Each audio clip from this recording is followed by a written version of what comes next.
Ok d'accord, si ça fait que tu restes d'accord, laissez les femmes rentrer d'abord et vous attendre encore. Ok d'accord, si ça fait que tu restes d'accord, laissez les femmes rentrer d'abord et vous attendre encore.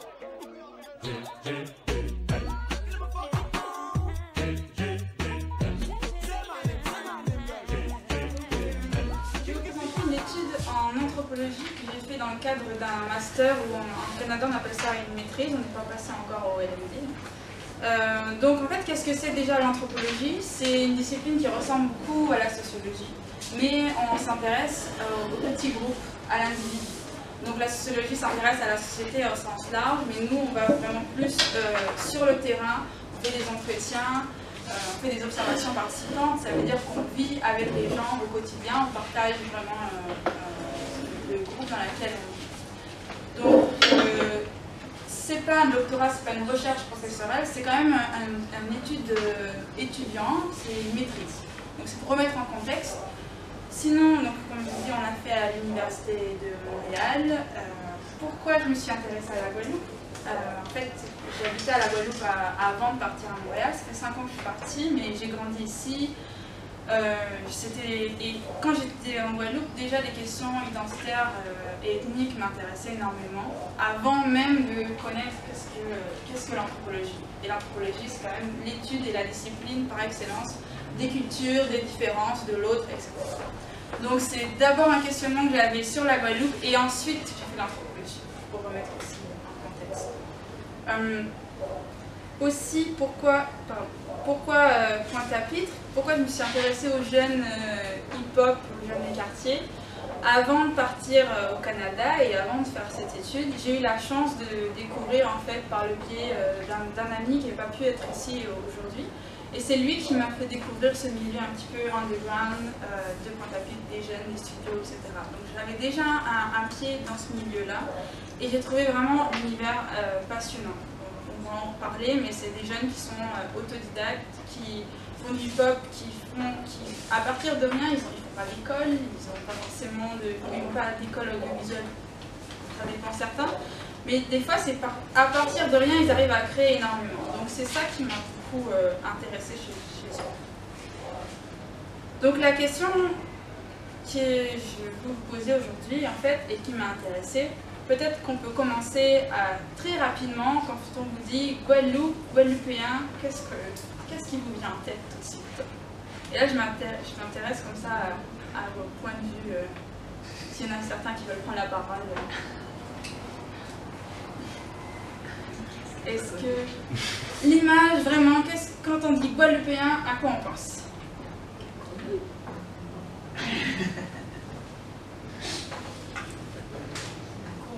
Apparemment à nous tous. À nous tous? Mais je pense. Aujourd'hui.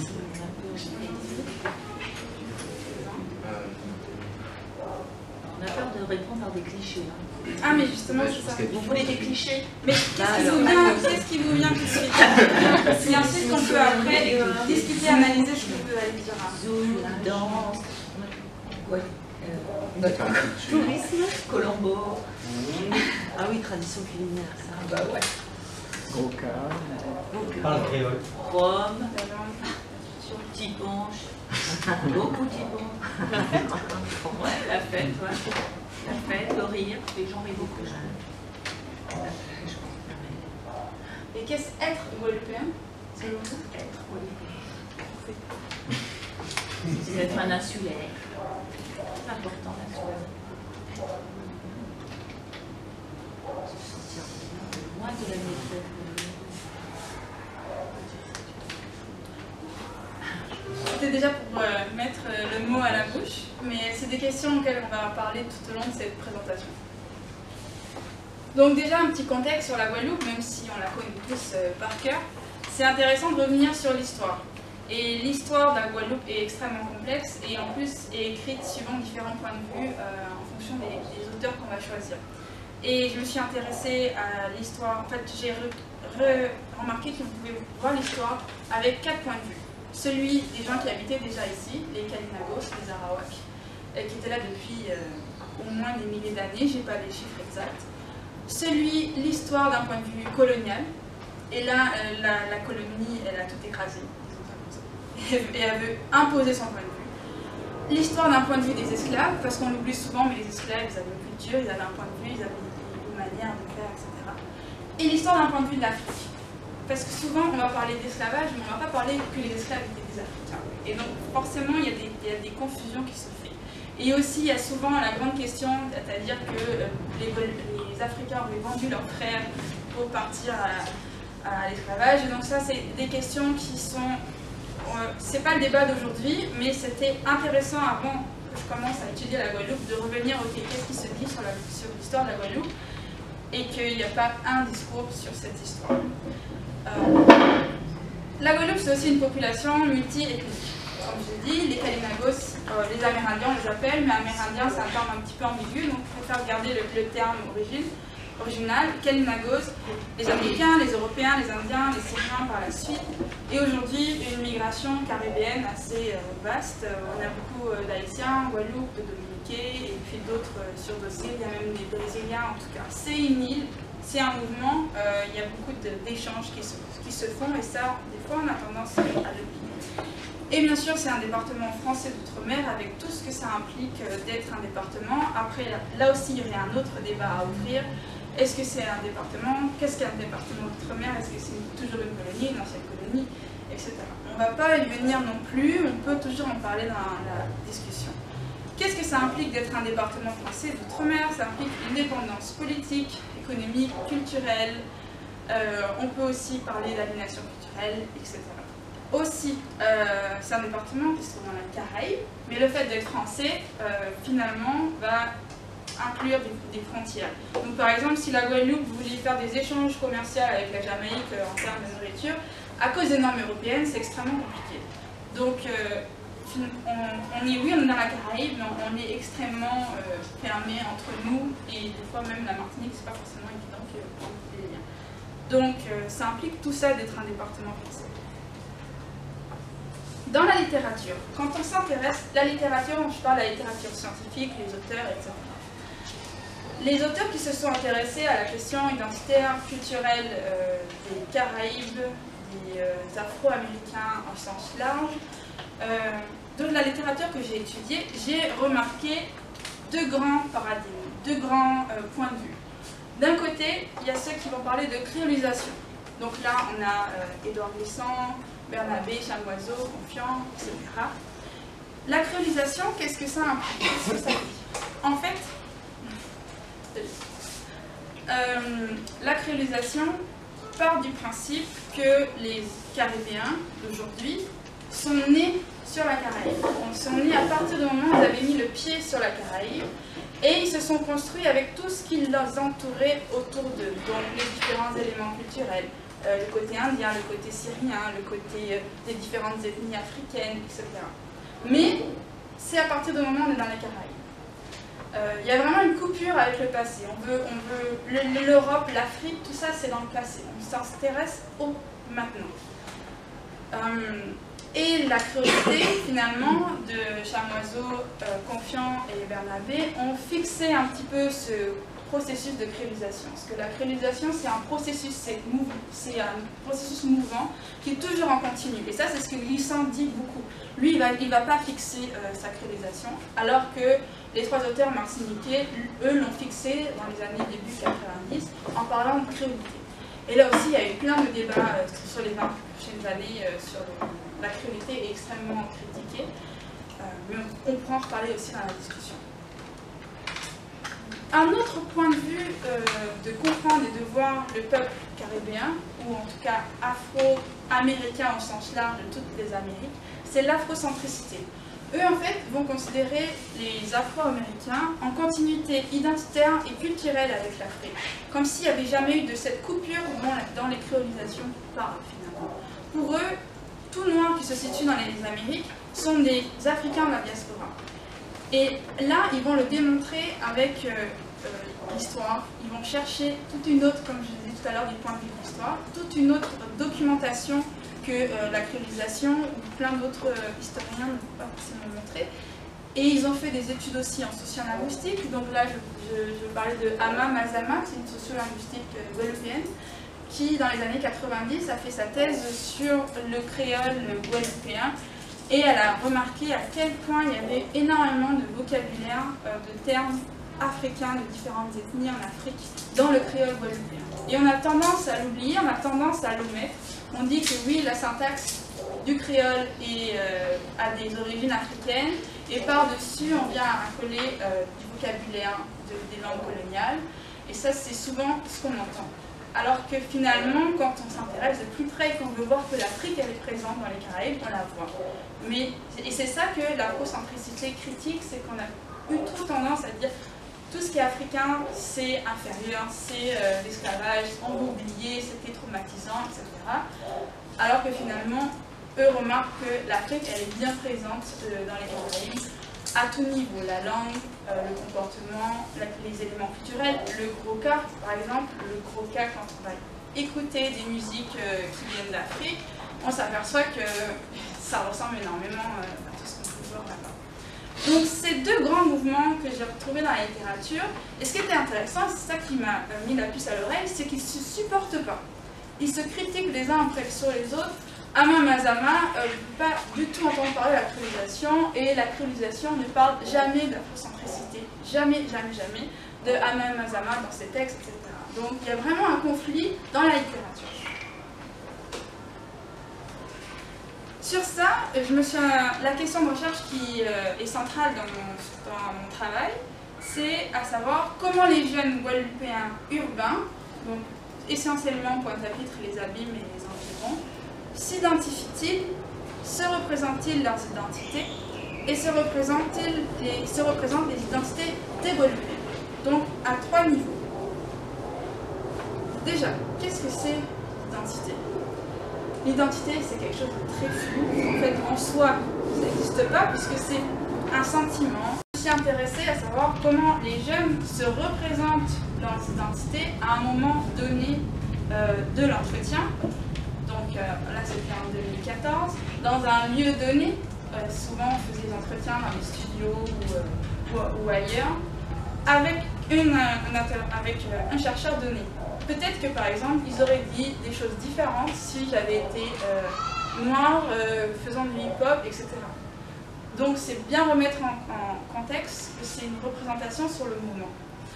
Et je ne veux pas non plus dire, je ne vais jamais dire, voilà les jeunes, ils sont comme ça, voilà les jeunes. Non, c'est eux qui se représentent leur propre identité. Aussi, au lieu de parler d'identité, j'ai parlé d'identification. Les identifications, c'est à quoi je m'identifie. Et là, il y a un auteur qui s'appelle René Galisso qui parle qu'en fait, les référents identitaires sont illimités, pourraient être illimités. On pourrait s'identifier à tout et n'importe quoi. Pourquoi pas s'identifier à une culture venant du Japon ou alors à je ne sais quoi. On pourrait s'identifier à tout quand on y réfléchit. Mais lui, il a remarqué qu'il appelle ça des pressions hégémoniques qui viennent circonscrire certaines identités. Donc par exemple, on est né dans une famille, donc ça va être une pression. Dans un pays, une autre pression. Avec une langue, on se construit avec la langue, ça fait une autre pression, etc. Donc les identifications ne sont pas illimitées. Et c'est ces pressions, comme il appelle, que j'ai étudiées finalement. Je me suis intéressée à ça. L'identité aussi, je la vois d'un point de vue constructiviste. C'est une construction. On ne nie pas ce qu'on est, on le devient. Donc c'est tout au long de sa vie qu'on va construire qui on est dans un contexte donné. Et c'est sans fin. On est toujours en construction identitaire finalement. Le constructivisme s'oppose avec l'essentialisme qui dit qu'on est quelque chose de sang. On est guadeloupéen parce qu'on a le sang dans sa coule dans nos veines. Donc c'est deux notions différentes. À étudier, c'est plus simple d'étudier avec une approche constructiviste puisque c'est plus ouvert, disons, comme approche. L'essentialisme va rester sur quelque chose de très fixe. On peut parler aussi, et dans mon mémoire, je me suis beaucoup intéressée aux identités ethniques. Et là, la définition que Deirdre Mentel, une anthropologue à Montréal, donne, c'est un sentiment d'appartenance à un groupe auquel les ancêtres, véritables ou symboliques, appartenaient.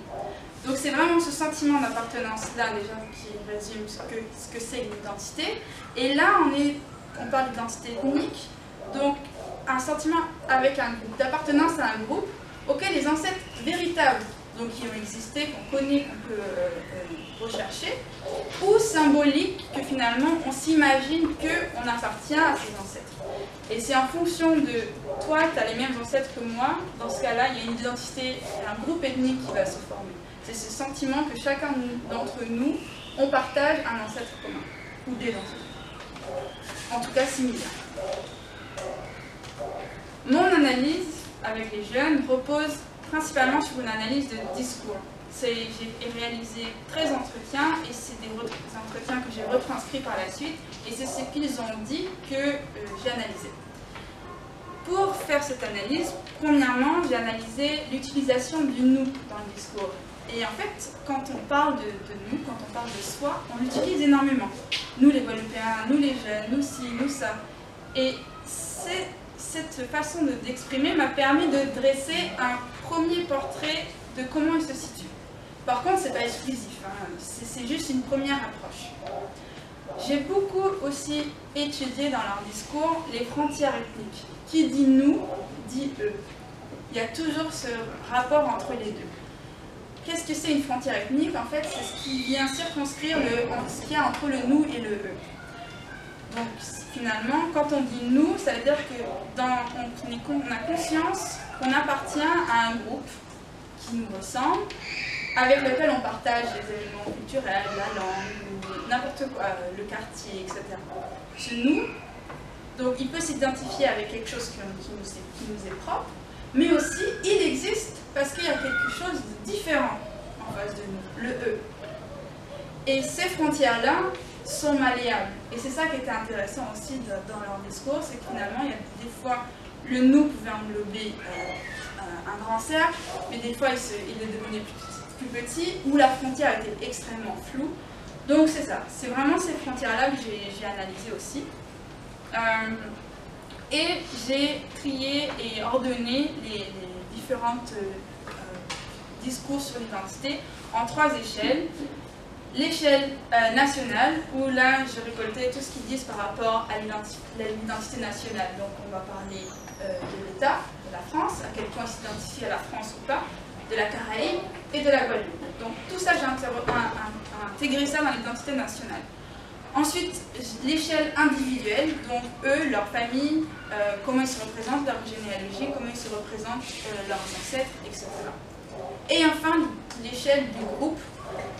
Et là, dans cette échelle-là, j'ai inclus le fait qu'ils se tiennent, que la notion de crew, de groupe d'amis autour de culture hip-hop, autour de la musique est très important. Le quartier aussi. Donc c'est tout ça que j'ai analysé dans leur discours. Les participants de la recherche, donc comme je l'ai dit, cette recherche repose sur 13 entretiens, et un entretien durait environ 2 heures.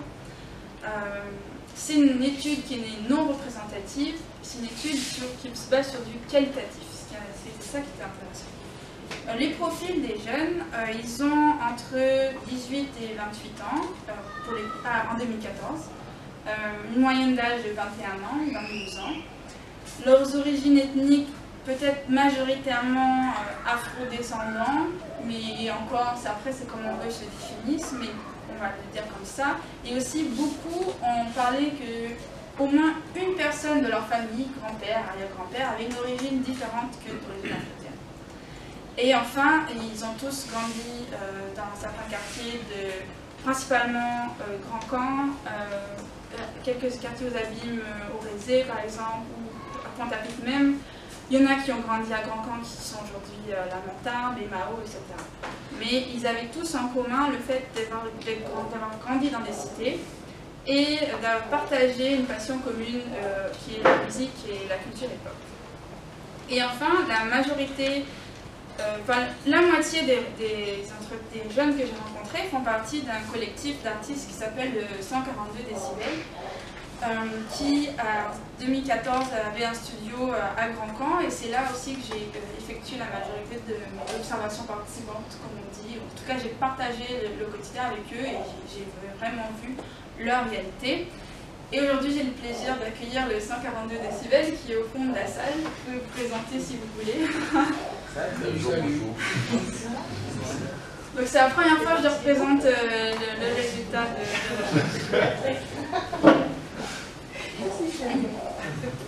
Et peut-être que, vous m'avez dit hier que peut-être à la fin, on ferait une petite prestation. Si vous n'êtes pas timide, je serais intéressée. Donc c'est avec eux principalement que j'ai fait cette étude. Donc ça vous donne une petite idée. Ah oui, j'avais des photos. Donc là, des photos qu'on avait fait en 2014 au studio. Grand Camp, bah, ça ressemble, vous connaissez, hein, c'est juste à côté, c'est pas nouveau. Je le montre principalement au Canada pour leur donner une petite idée de à quoi ça peut. Que la Guadeloupe, c'est pas juste des cocotiers et de la palme. Hein. Les cités, ça c'est une cité au Laurier, à Pointe-à-Pitre. À quoi ça peut ressembler de l'intérieur, parce qu'on les voit de l'extérieur, mais finalement, de l'intérieur, c'est un peu différent. C'est une ambiance un peu particulière. La cité Washington, que tout le monde connaît aussi, avec ses problèmes. Et sur le terrain, donc ça c'était une des dernières photos qu'on a fait avant que je parte. Les objectifs de cette recherche étaient en 3 temps. À la fois, je voulais décrire la diversité des représentations identitaires d'un groupe qui en fait partage quand même un profil plus ou moins similaire. Mais j'ai montré à quel point leurs représentations identitaires sont extrêmement diversifiées. Et c'est ça qui est vraiment intéressant. On est sur 13 personnes qui se ressemblent d'une certaine manière, et pourtant on a quand même des discours qui sont totalement différents. Un autre objectif, c'était de savoir si le débat dont je vous ai parlé sur l'idéologie identitaire, donc créole afrocentrique, est-ce que ça ressort dans leur discours? Est-ce que ça les intéresse? Est-ce que même ils en sont conscients?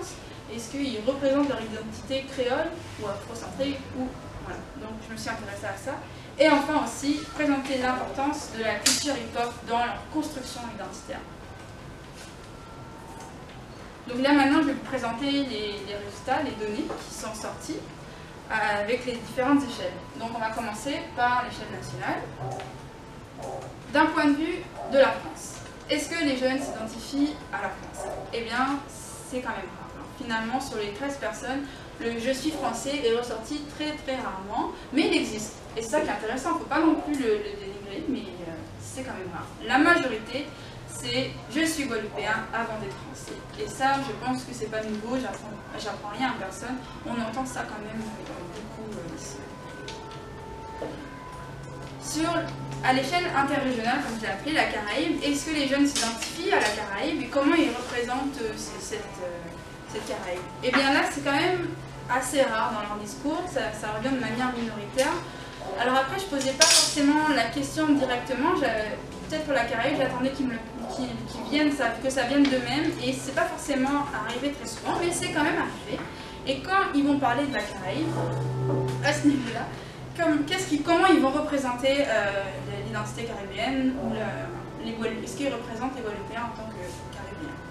Et là, ce qui était intéressant, c'est que quand ils disent que les Guadeloupéens sont des Caribéens, on va le voir de 3 manières différentes, à la fois en le présentant avec des frontières ethniques qui rassemblent. Donc oui, on est Caribéens parce qu'on a tous quelque chose en commun. On vient d'Afrique, on a une culture similaire, on a le créole, pour certains le patois, etc., des musiques. Donc finalement, on est tellement semblables que on pourrait dire que être guadeloupéen, ça n'a plus trop d'importance. Donc c'est le être caribéen qui ressort. Avec cette idée de ça rassemble. Il y avait aussi l'idée de l'afrocentricité qui est ressortie beaucoup quand on parle de la Caraïbe. Donc là, oui, tout ce qui ressort dans le discours afrocentrique que je vous ai présenté tout à l'heure se présentait quand on va parler de la Caraïbe.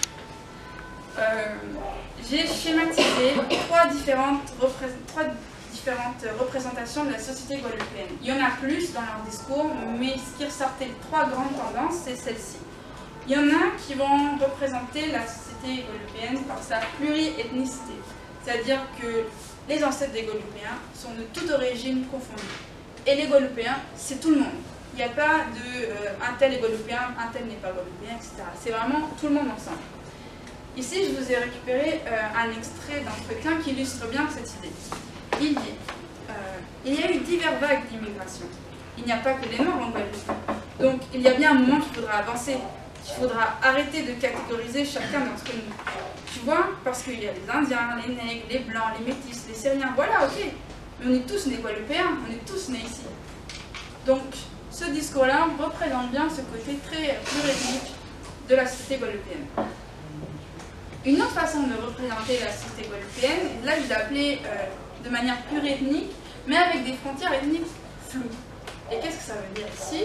Oui, tous les ancêtres des Guadeloupéens sont pluriethniques, donc c'est tout le monde ensemble. Par contre, quand il s'agit de jouer avec les frontières, le nous, eux, là ça coince. C'est là que ça se différencie. Les Guadeloupéens sont de toute origine ethnique, mais il y a une différence entre les Guadeloupéens noirs et les autres. Et là, il y a un extrait qui représente vraiment bien cette idée-là. C'est Lionel qui dit, alors les prénoms c'est des pseudonymes parce que de manière éthique on est obligé de changer les prénoms. Donc c'est tout le monde en fait, parce que moi aussi je suis guadeloupéen dans le fond, c'est everybody, mais c'est en particulier les blacks, je pense c'est en particulier l'Afrique. Donc on voyait bien cette contradiction dans le discours, donc oui c'est tout le monde, puis après c'est pas tout le monde, donc moi j'ai appelé ça que c'était des frontières ethniques finalement. Et c'est ressorti dans plusieurs discours. Et pourquoi aussi, là, la réponse, pourquoi c'est principalement l'Afrique. Donc la réponse chez Steven qui dit pourquoi les Noirs, ils pensent qu'ils sont plus guadeloupéens que les autres. C'est à cause de la majorité. Il y a plus de Noirs que de Blancs ou d'Indiens. Tout simplement. Lui, il pense ça comme ça. Et enfin, une troisième manière de représenter la société guadeloupéenne, c'est avec une seule ethnicité. Les Guadeloupéens ont des ancêtres esclaves ou africains. Les Guadeloupéens sont afrodescendants, point. Et les autres, ben, on ne sait pas trop ce qu'ils sont, mais c'est les autres. Et ici, on a un exemple. Tu as des Guadeloupéens 100% pure souche. C'est quelqu'un qu'on peut qualifier de nègre. Vraiment, un nègre. Voilà. Et si tu regardes bien, on a tous, pas tous un, mais on a tous un petit truc, une petite part de plus, un petit mélange. Mais il y en a certains qui sont typiques. 100% nègre. Donc là, pour moi, cette idée-là, revenez sur ce qualificatif qui dit que les Guadeloupéens sont des afrodescendants. Point. Donc vous voyez, on a parlé de la Guadeloupe, mais finalement, c'est déjà... Et là, on n'est que dans les représentations de la société. La personne ne s'identifie pas encore, ne parle pas encore d'identité individuelle. C'est comment il représente la société guadeloupéenne et les Guadeloupéens. À la question créolisation ou afrocentricité, est-ce que ça ressort dans les discours des jeunes? Là, finalement, on peut parler un petit peu de créolisation. Donc moi, j'ai appelé ça plus mixité ethnique qui ressort quand même généralement. Le terme mixité ethnique, ça répond juste au terme de mélange. C'est pas du tout connoté avec tout le concept de créolisation en lui-même. Donc oui, la mixité ressort.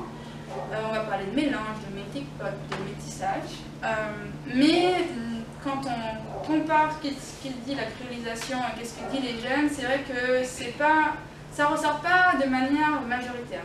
Il y en a quelques-uns qui vont être très créolisation, très créole, mais c'est pas vraiment majoritaire. L'afrocentricité, c'est pareil, il y en a certains qui vont en parler, j'en ai parlé avec la Caraïbe, ça s'est ressorti. Mais surtout, c'est l'africanité qui ressort.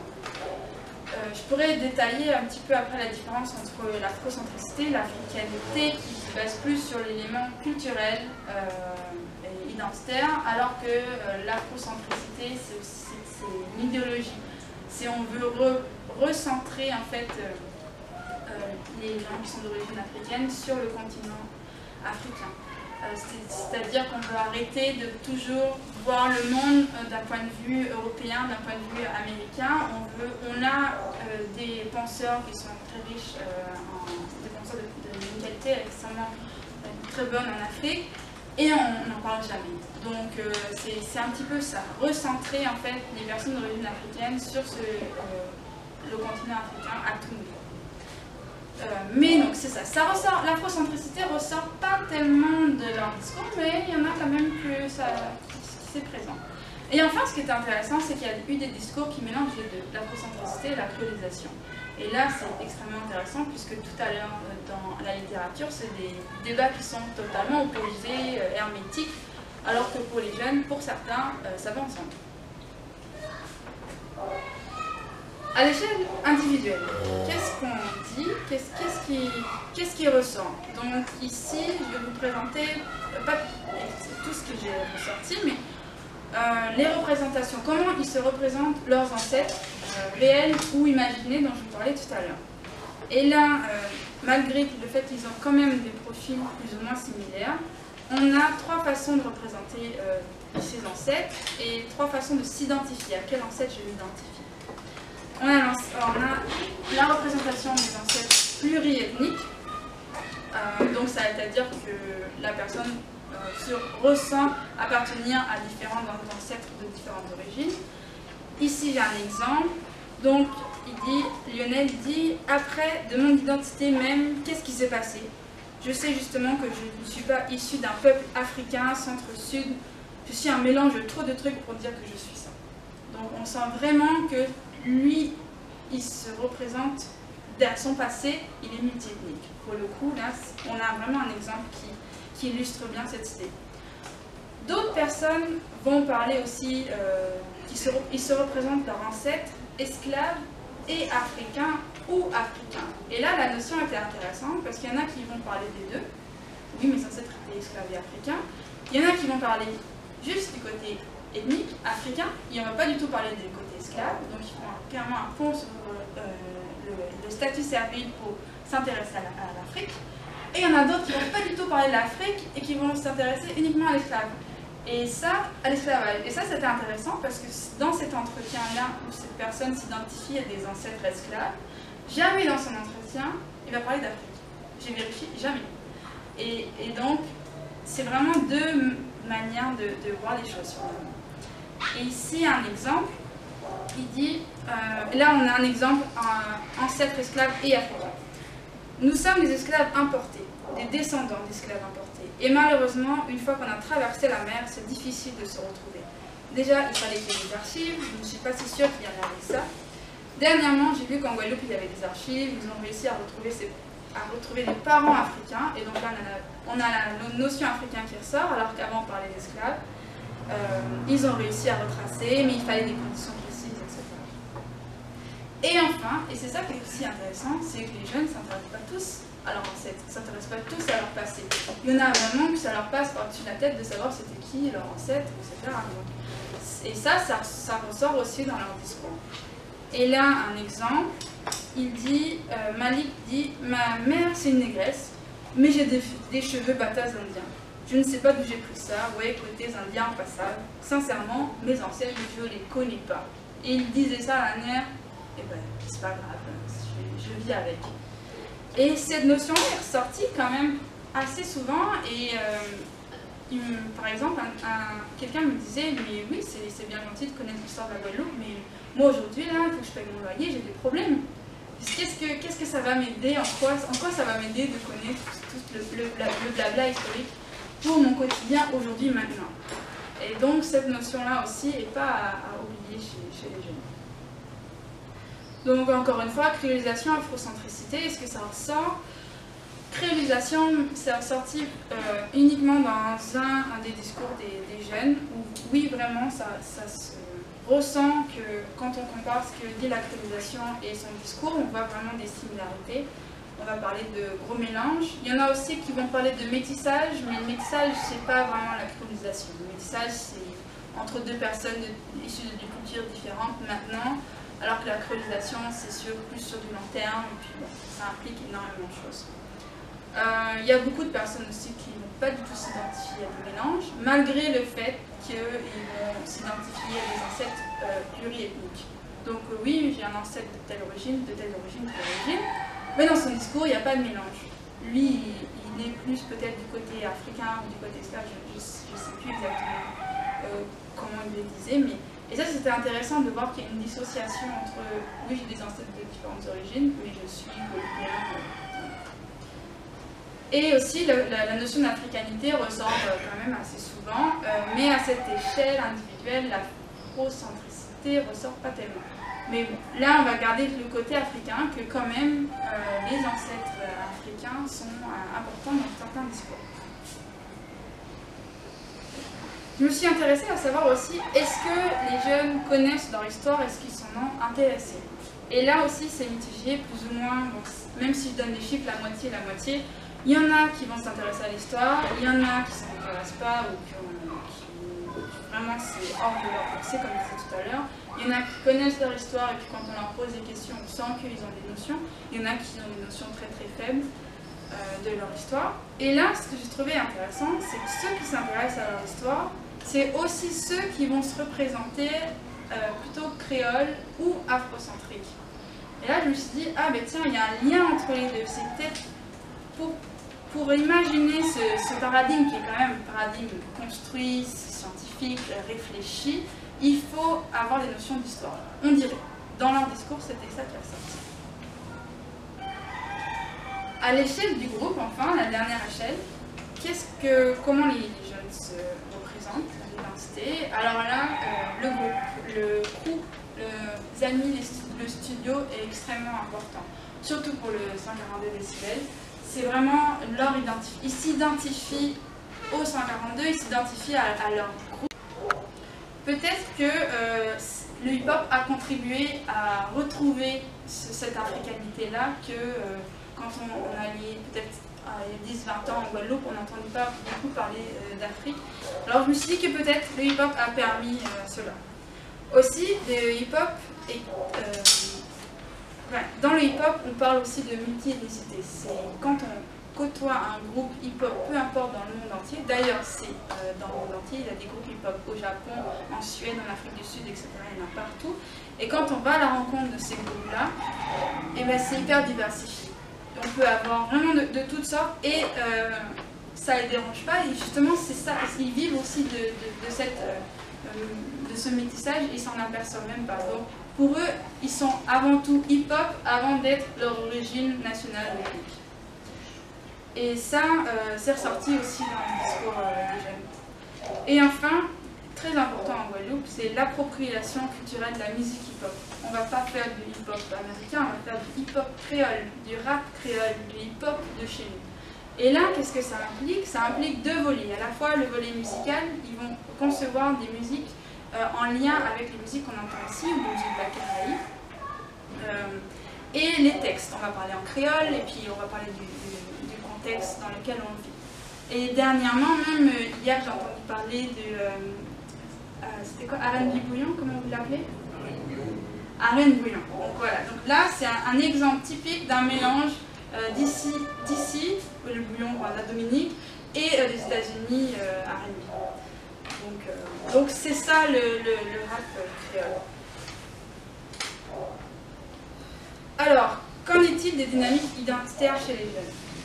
Ici, j'ai schématisé 4, je vais en présenter 2 autres, pour vraiment vous présenter la diversité de ce que j'ai entendu. Un exemple numéro 1, donc c'est des schémas, c'est pas forcément la réalité, mais c'est ce qu'on retrouve en général. Dans un exemple numéro 1, on va représenter sa société de manière pluriethnique en parlant de mixité, donc un peu créole, créolisation. À l'échelle personnelle, on va s'identifier à des ancêtres pluriethniques aussi, à une mixité ethnique, un peu créole également. Et à l'échelle du groupe, le hip-hop ou le quartier est très important. Cas numéro 2, une deuxième personne a presque exactement le même cas de figure, sauf que finalement, donc pluriethnique, mixité à la société, à l'échelle individuelle, il va s'identifier à des ancêtres pluriethniques, mais pas un mélange. Donc, comme je vous ai dit tout à l'heure, donc ça est pareil au groupe hip-hop quartier. Donc 2 cas de figure presque similaires, mais quand même cette notion de pourquoi ils ne s'identifient pas à ce mélange-là, finalement, ce qui pourrait être intéressant à creuser. Encore notre cas de figure, donc là c'est plus le côté, à l'échelle de la société, ils vont représenter une Guadeloupe avec une ethnicité unique, donc comme je vous dis, africain ou esclave, afro-descendant. Pas de mixité, ça c'est sûr. À l'échelle personnelle, on va se représenter et s'identifier à des ancêtres africains, pas de mixité non plus. Et à l'échelle du groupe, le hip-hop et le crew, le groupe d'amis, le groupe de chanteurs est extrêmement important. Et cas de figure, dernier cas de figure, encore une fois, le même que celui dessus, mais à l'échelle de la société, oui, on va reconnaître cette pluriethnicité, donc que les Guadeloupéens ont des ancêtres de différentes origines, mais il n'y a pas de mélange. Et à l'échelle personnelle, on va quand même s'identifier à des ancêtres africains sans mélange. Donc oui, je vais m'identifier à des ancêtres africains, mais je considère que ma société autour de moi ont des ancêtres de toutes origines. Et encore une fois, à l'échelle du groupe, le hip-hop et l'identité jeune est très importante. Donc, pour conclure sur ce travail, qu'est-ce qui est ressorti? La notion de diversité. Diversité d'identification et identité multiple est vraiment très importante, à mon avis en Guadeloupe et puis partout dans le monde. Donc, ce qui était intéressant aussi, c'était de faire une étude sur différentes échelles qui a permis de faire ressortir un petit peu le ici et le maintenant. Parce que quand on... Donc le ici, ça serait le quartier, et le maintenant avec la musique, le paysage. Parce que quand on s'intéresse à la créolisation ou l'afrocentricité, enfin tous ces personnes-là qui vont s'intéresser aux identités dans les Caraïbes, finalement, ils parlent du passé. Beaucoup parlent du passé, et on a tendance à omettre qu'est-ce qui se passe aujourd'hui. Donc je pense que l'étude avec différentes échelles d'observation a permis de faire ressortir ce qui se passe maintenant, le présent, et dans le présent des jeunes, qu'est-ce qui est important, c'est la culture hip-hop. Et le hip-hop, finalement, vient structurer le quotidien des jeunes, mais vient structurer aussi leur construction identitaire. C'est vraiment partout, quand on les écoute, leur façon de marcher, leur façon de s'habiller, leur façon de penser, tout ça c'est vraiment issu de cette culture-là. Et je pense aussi qu'on a tendance à omettre ou stigmatiser la culture hip-hop en Guadeloupe et même partout, à Montréal c'est la même chose, alors qu'elle est extrêmement importante. Et là, je pense à, j'oublie son nom comme ça, mais un professeur en Martinique qui, justement, cette année ou l'année dernière, a lancé des cours en éducation sur le hip-hop pour replacer en fait le discours des jeunes. Vous avez son nom? Fola, oui, mais c'est quoi son nom? Steve Gadet, voilà. Steve Gadet, c'est lui, il a vraiment vu cette importance-là et il le présente à l'université en Martinique. Et je pense que son cours il date de septembre, c'est vraiment très récent. Aux États-Unis aussi, la culture hip-hop dans les écoles commence à émerger. On a compris que finalement les jeunes se conçoivent à travers cette culture-là et donc on l'utilise aussi dans l'enseignement. Donc ça, c'est vraiment très important pour les jeunes en Guadeloupe en général, mais ce n'est pas tous les jeunes guadeloupéens qui s'identifient à la culture hip-hop, bien sûr, mais c'est à prendre en considération. Et enfin, la notion de créolisation, afrocentricité, est-ce que, pour conclure, qu'est-ce qu'on peut dire? Que l'identité créole, finalement, à l'échelle de 13 personnes, c'est pas une réalité, pas une réalité pour tout le monde. Oui, ça ressort, la mixité ethnique ressort. Une personne va parler vraiment avec un discours créole, mais c'est loin de faire la majorité. L'afrocentricité, l'africanité, c'est pareil. C'est pas vraiment l'afrocentricité n'est pas vraiment une réalité pour le quotidien des jeunes. Oui, on va parler d'africanité, des ancêtres africains, etc. Mais le concept afrocentrique est quand même assez absent. Et ce que je pense là-dessus, pourquoi c'est absent en partie, il y a beaucoup de raisons, mais je pense qu'en partie, pourquoi ces notions sont absentes, parce que beaucoup, elles font référence à une identité collective. Elles veulent mettre tout le monde dans le même paquet, tout le monde créole, ou tout le monde afrocentrique. Alors que finalement, tout le monde ne s'identifie pas à une chose similaire ou ne représente pas la même manière de s'identifier à cette identité collective. Donc moi je pense que c'est deux concepts qui ne mettent pas assez l'accent sur l'individu et sur la diversité de représentation à l'échelle d'une nation. Et puis ce qui est ressorti beaucoup, c'est qu'en fait ce qu'il faut concevoir, à mon avis, c'est que chaque individu se fait sa propre représentation des identités collectives. Oui, on ne peut pas omettre que l'identité guadeloupéenne n'existe pas, elle existe. Mais par contre, il y a mille et une façons de la représenter, mille et une façons de la décrire. Et c'est ça qui est important à mon avis. Et enfin aussi, ce qui était intéressant, c'était que le débat qui était très hermétique, afro-centrique, créole, dans le discours des jeunes, il n'est pas si hermétique que ça. Donc je pense qu'on peut relativiser sur ce débat, qu'on peut très bien avoir cette mixité ethnique, mais se concevoir son identité peut-être plus proche de l'Afrique, mais tout en ayant un apport culturel mélangé. Et donc je pense quand même, mais ça c'est une question qui reste ouverte et qu'on pourrait plus approfondir, c'est que c'est des concepts qui sont trop éloignés de la société, dans lequel on vit trop éloigné de la réalité. Et par exemple, la créolisation, en voulant dire que tout le monde est créole, a tendance un petit peu à omettre les différences raciales en fait, et puis pas les différences raciales, mais les problèmes raciaux qui existent. On a beau dire que tout le monde est semblable, comme dans le système français, où le système français par exemple au niveau de l'immigration était très assimilationniste. Tout le monde veut être, tout le monde est français. On doit être dans ce moule français. Mais ça cache énormément de diversité, énormément de choses qui existent. Il ne faut pas non plus les mettre sous silence. Et la même chose, par exemple, le recensement en France, c'est interdit de recenser l'ethnicité des gens, leurs origines ethniques. Mais pourquoi toujours le cacher? En le cachant, finalement, c'est une autre forme de, je pense, une autre forme de discrimination. Donc c'est ça un petit peu dans les critiques qu'on peut faire à la créolisation qui ressort beaucoup. Et l'afrocentricité, je pense qu'elle a son mot à dire, que c'est un mouvement qui est très important aujourd'hui parce qu'on a trop eu tendance à mettre l'Afrique de côté. Par contre, elle ne représente pas tout le monde, finalement.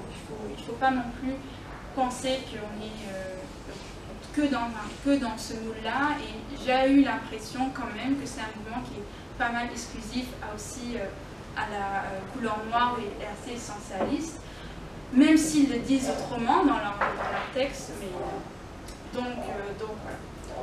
En gros, c'est ça que je voulais dire aujourd'hui. Je ne sais pas si vous avez des questions ou commentaires. Merci. Merci.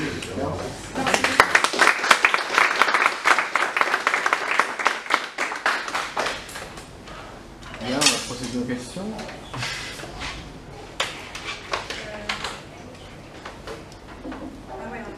On a encore une vingtaine de minutes pour partager, échanger, discuter. Donc, je sais pas, on peut commencer par vos questions ou je peux ouvrir le débat sur les questions. Oui. Moi j'ai une question. Pour commencer, j'ai un peu de début. Ah non, j'ai des retards à faire. Moi je trouvais que c'était une très belle présentation avec des thèmes qui sont peut-être difficiles à appréhender. La créolité, l'afrocentricité, l'africanité, mais je trouve que c'est quand même assez compliqué. Du coup, ma question est la suivante. Là, tu as vraiment ciblé, tu disais, une population, le 142 décibels, avec 13 personnes de ce groupe-là. Très ciblé. C'est ça, on est dans une maîtrise. Là, j'ai appris sur le terrain à faire la recherche. Donc, non, c'est pas du tout représentatif. J'avais pas l'occasion, la chance de faire. Ouais. C'est sûr. Non, mais je sais pas. Donc, mais ça aurait été extrêmement intéressant. Moi, ce que je voulais faire originellement, c'était une étude comparée générationnelle. Donc, aller voir les parents de ces jeunes ou d'autres parents et aussi les personnes âgées. Ça aurait été extrêmement intéressant. Ou aller voir différents groupes ethniques, aller voir les Indiens de Saint-François ou les gens de Basse-Terre, mais pas en 3 mois. Pas en 3 mois terrain, c'est impossible. C'est sûr que c'est un travail énorme, mais c'est vrai que c'est juste pour avoir ton avis sur la question. Mais après, je suis d'accord que de toute façon, je ne vais pas mettre des points à ces questions-là, c'est vraiment juste des tendances qui sont ressorties, mais c'est clair que ça aurait été très différent. Et autant intéressant.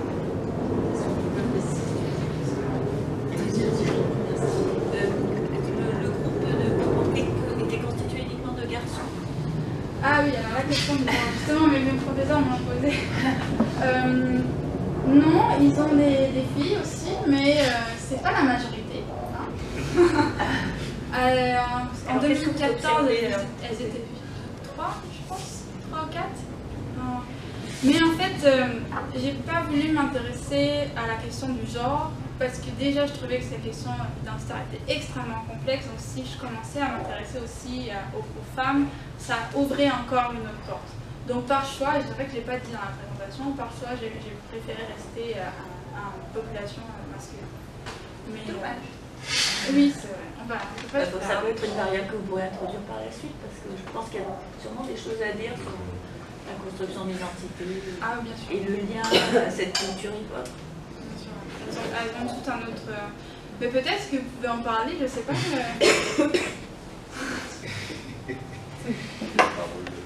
Juste laissez là.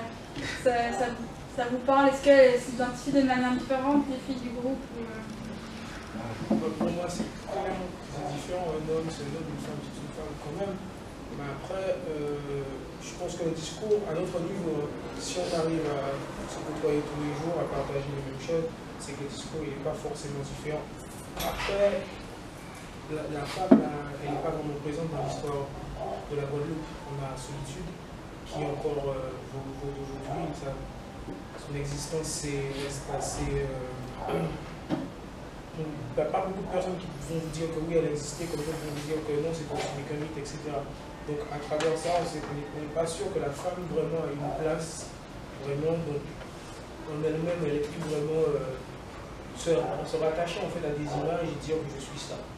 Voilà. Après, la valeur de la femme plutonitant qui quand même reste la mère qui donne naissance à pas mal d'enfants en général, une grande famille, qui gère tout au final, qui a la responsabilité du foyer, je pense que c'est cette image-là qu'elle a d'elle, quoi. Et c'est cette image-là qu'elle essaye de mettre à jour, tout en restant une femme moderne, en ayant une indépendance.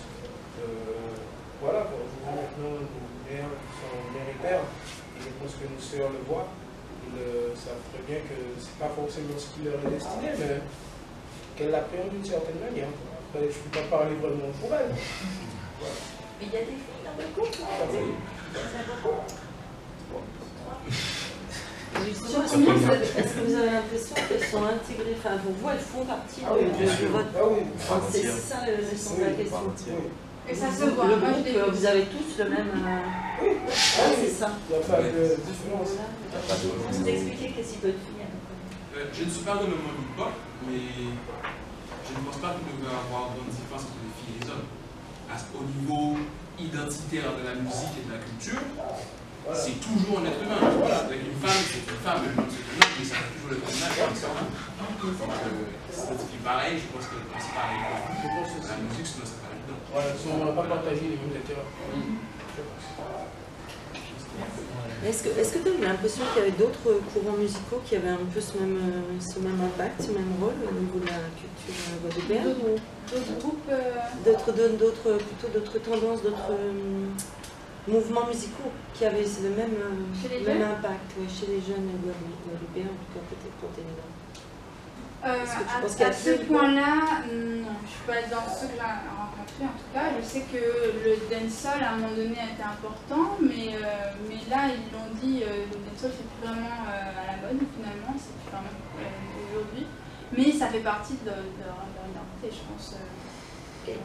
Excuse-moi, je complète ma question. Est-ce que tu penses que du coup, c'est aussi parce que le hip-hop, c'est un mouvement musical de texte? Parce que les textes...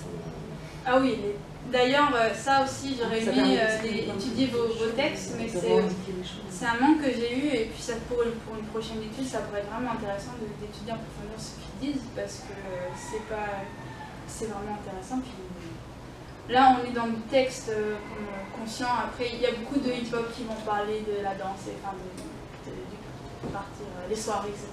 Mais dans ce groupe, en tout cas, que j'ai rencontré, eux, ils font vraiment pas ce genre de hip-hop. Donc, ouais, ça aurait été vraiment intéressant de voir les... Mais il y avait une autre question. Monsieur a une question. Oui, pardon, je voulais savoir, vous avez parlé du passé, du présent. Est-ce que vous avez parlé du futur? Comment ça se projette? Est-ce que cette culture et cette identité se projettent dans les cultures underground des années 60-70, en Angleterre, aux États-Unis? Toutes ces cultures-là avaient un code commun qui était non futur. On vivait hic et nunc, on vivait maintenant et ici, et éventuellement demain matin c'est déjà de l'anticipation. Est-ce qu'eux ont parlé, même spontanément ou pas, du futur, de leur projection? Déjà, juste pour commencer, je pense qu'en étudiant les jeunes, on étudie aussi l'avenir. Oui, c'est ça aussi beaucoup de... c'est eux qui vont être la volée de demain, donc je pense qu'il y avait ce côté qui est intéressant. Après, de ce que j'ai compris, le futur est incertain. On est dans une société où demain c'est compliqué, trouver un travail c'est compliqué, avoir de l'argent c'est compliqué, donc mais je pense que j'aimerais plus vous laisser la réponse parce que...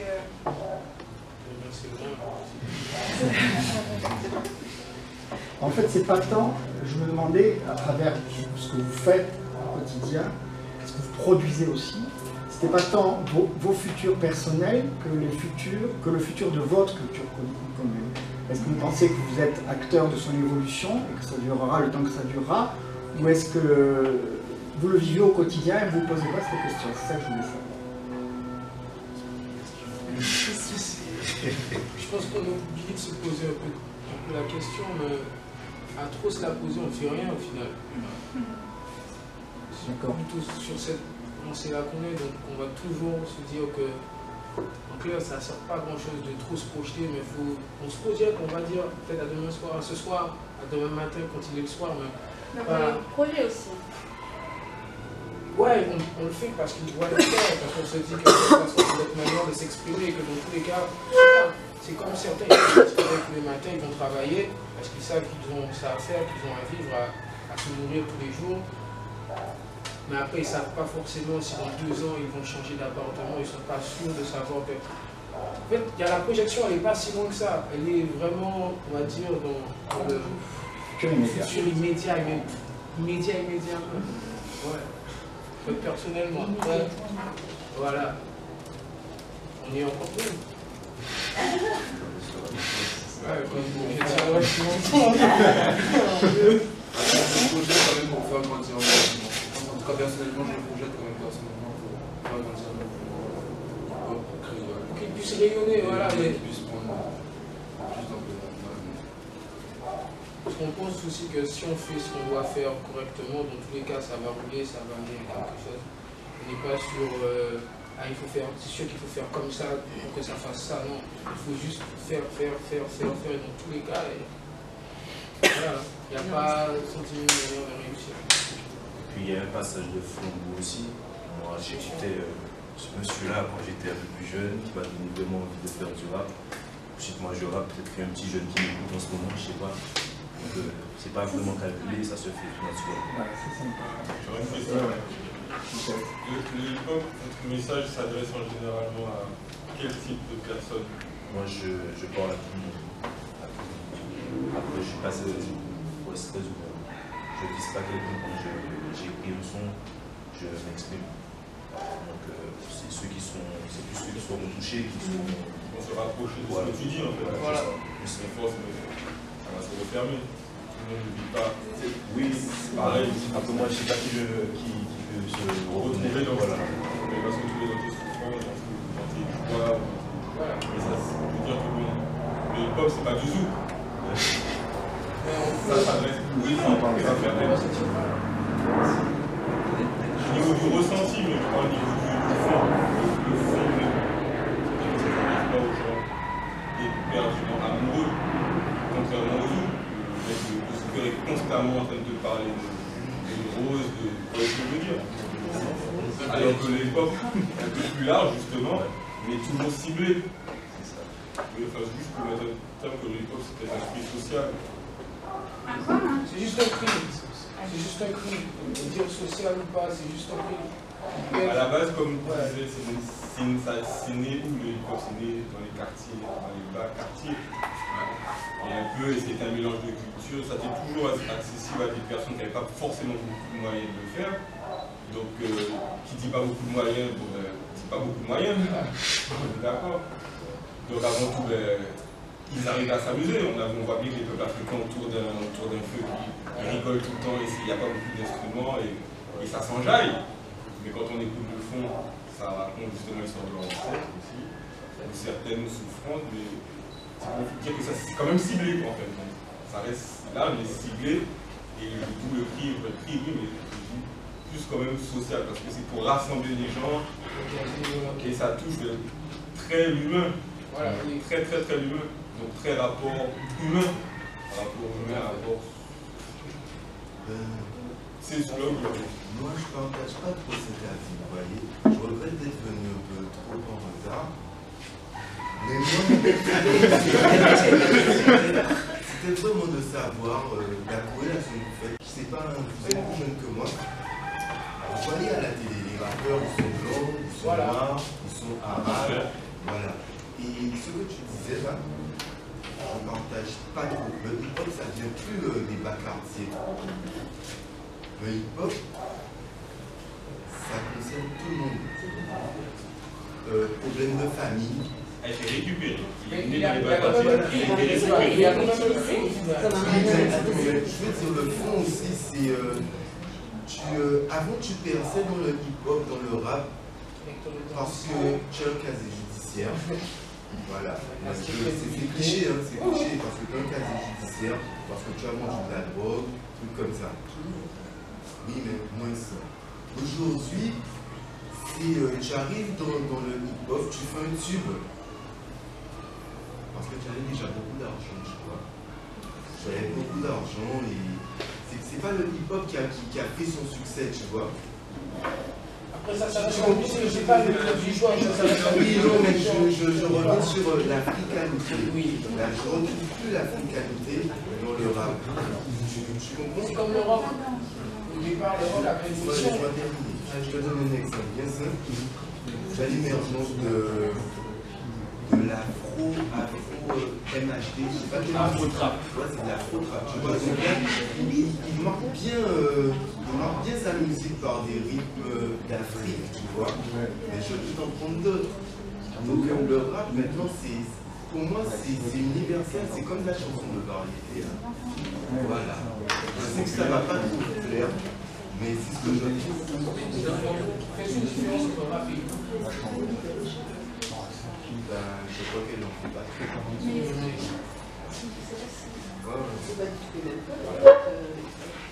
Le hip-hop, c'est une culture, c'est une manière de penser, une manière, comme elle l'a dit, de s'habiller, de le graffiti, la danse. Mais je te parle de la société justement, qui a tendance à mélanger les deux. Ça, c'est une différence à faire, mais c'est pas à nous de la faire, la différence. Parce que c'est comme prendre, je sais pas comment te dire, j'ai pas vraiment l'image, mais tu as pris un caractère de la culture hip-hop que d'autres ont pris et se sont appropriés aussi ce caractère et ont développé. Mais ça ne fait pas que le hip-hop en lui-même ne soit plus le même. Est-ce que tu vois ce que je veux dire? C'est pas parce que j'ai récupéré l'eau qui est à l'intérieur que je l'ai infusée après pour en faire monter que la bouteille en elle-même, il n'y a plus d'eau. Est-ce que tu vois ce que je veux dire? Elle continue à vivre, la culture hip-hop continue à vivre. Il a créé d'autres, le trap, etc. Mais pour moi, ça fait toujours partie de ce même verse-là qui crie cette même souffrance-là et qui essaie toujours de s'exprimer. Pourquoi? Avec quoi? Au pire des cas, la manière dont il n'y a pas de code, il n'y a pas de choses écrites et qu'on le fait quand même. Et que, oui, il faut de l'argent pour vivre, etc.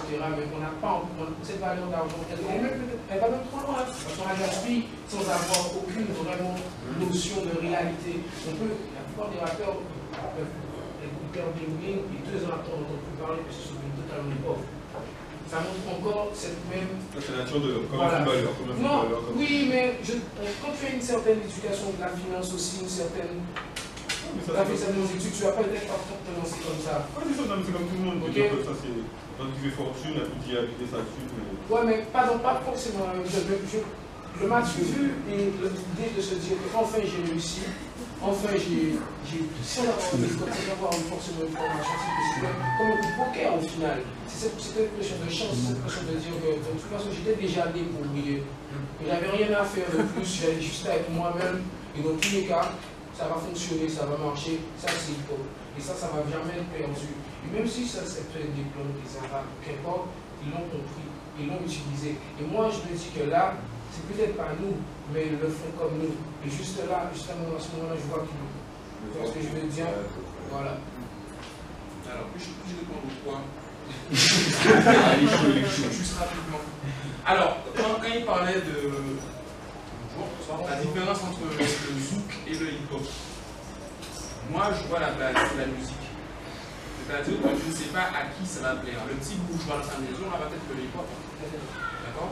Il va peut-être pas s'habiller comme mais il va aimer le hip-hop. C'est une question de cœur. D'accord? Ensuite, quand on a parlé de l'africanité,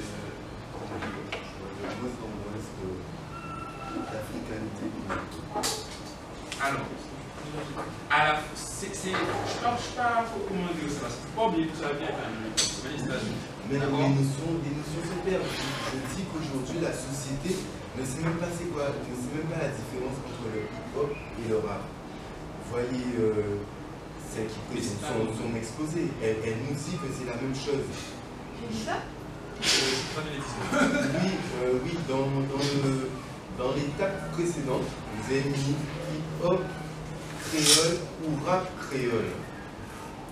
Oui, non, c'est justement, elle expliquait, si je peux me permettre de la défendre, elle expliquait que ça donne naissance à deux choses. On a décidé de faire du hip-hop créole et du rap créole. On a décidé de faire deux choses. Elle les a différenciées en mettant la virgule. Elle n'a pas dit qu'on a fait. Voilà.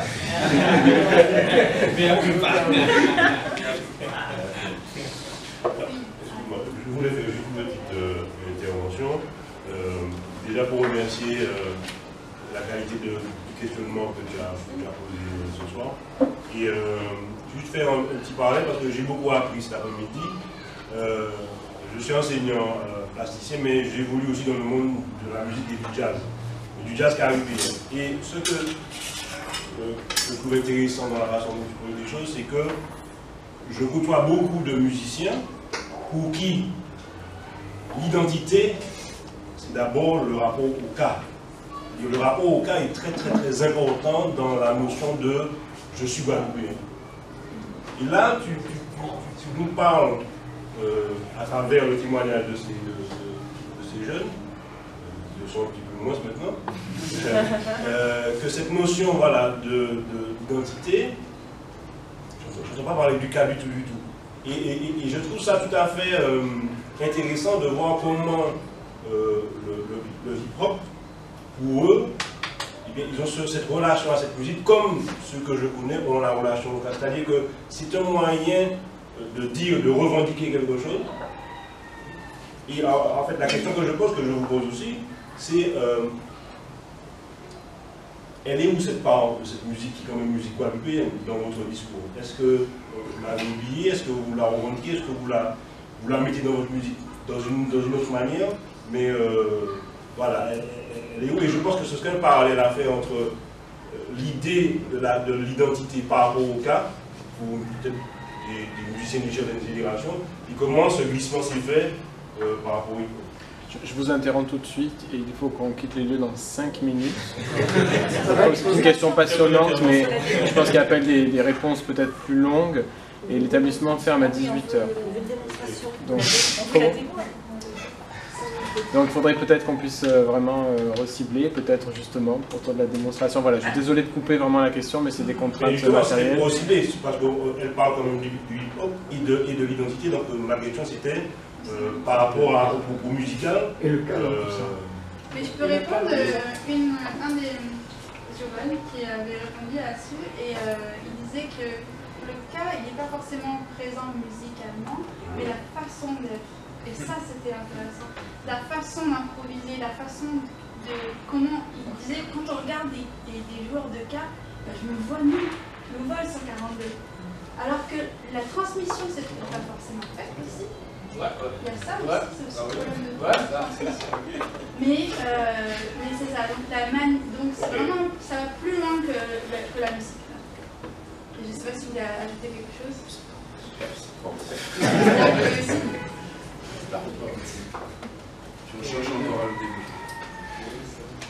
Bien, en tout cas, un grand merci d'abord à Charlotte pour la qualité de la prestation et puis pour la richesse du débat, même si effectivement les questions sont complexes et appellent des réponses évidemment bien plus longues. Mais en tout cas, je vous remercie d'avoir été présent et d'avoir nourri avec beaucoup d'intelligence et de pertinence le débat. Merci et bonne soirée.